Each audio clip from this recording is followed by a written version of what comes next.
नमस्कार, मी डॉक्टर अभिजित.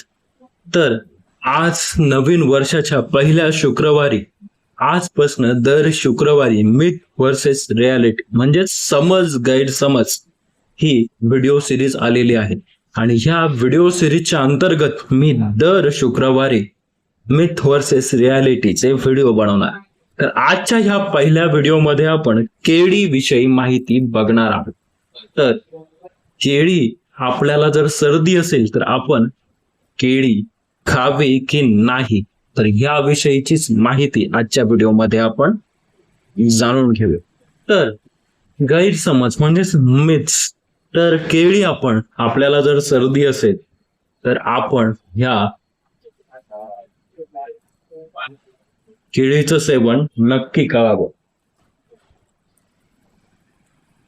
केळी खाल्ल्याने आपल्याला सर्दी होते, खोकला वाढतो, हा पूर्णपणे गैरसमज आहे.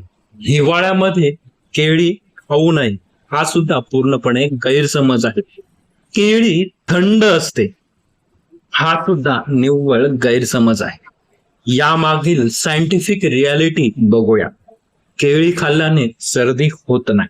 केळीमध्ये आपण जर बघितलं, केळीमध्ये विटॅमिन बी आहे, विटॅमिन सी आहे, फायबर आहे, पोटॅशियम आहे.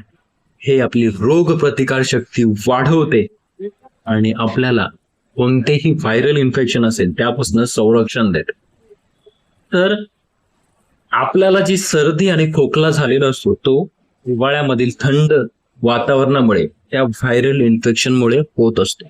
पण काहींना तरी देखील केळी खाल्ली तर त्रास का होतो, तर त्यांना अगोदरच कफ झालेला असेल आणि त्यांनी केळीचं सेवन केलंय त्यामुळे होत ते.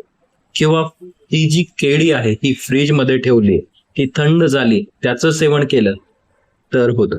किंवा केळी खाल्ली आहे आणि केळी खाल्ल्यानंतर लगेच थंड पदार्थाचं सेवन केलंय त्यामुळे सर्दी वाढते.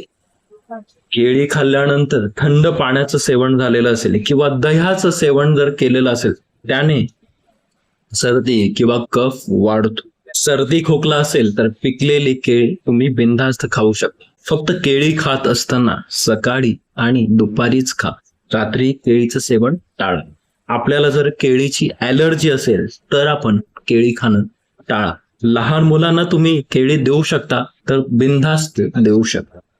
तर केळी खाणं पूर्णपणे सेफ आहे आणि केळीमुळे सर्दी आणि खोकला होत नाही. व्हिडिओ आवडल्यास लाईक करा, जास्तीत जास्त शेअर करा, युट्यूबवर सबस्क्राईब करा, इन्स्टा आणि फेसबुकवर फॉलो करायला विसरू नका.